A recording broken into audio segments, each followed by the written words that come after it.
Johne's leadership institute అనే మా Bible కాలేజీలో గత ఆగస్టు మాసంలో స్వతంత్ర దినోత్సవ వేడుకను దేశభక్తి భావంతో చాలా ఘనంగా జరుపుకున్నాం.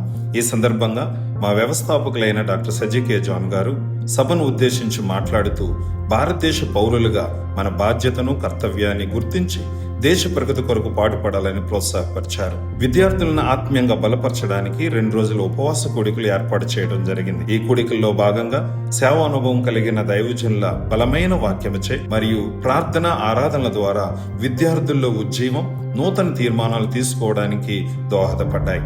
ఈ కూడికలు విద్యార్థులకు ఎలా దీవెనకరంగా ఉన్నాయో వారి మాటల్లో విందాం. నా పేరు స్టీఫెన్ కుమార్. నేను diploma in theology second year నా చదువుతున్నాను. పేరు మెస్సీ. నేను diploma in theology second year చదువుతున్నాను.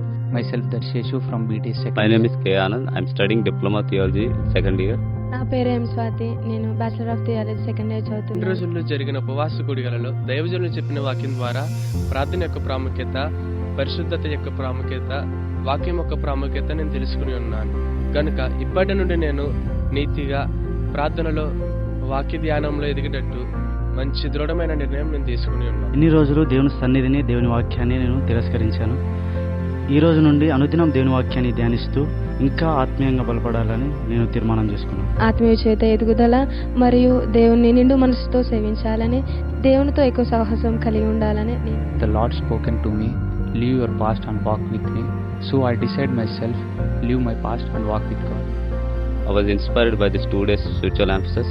One of the sir shared his testimony also that gives me to do an effective ministry in the unreached area.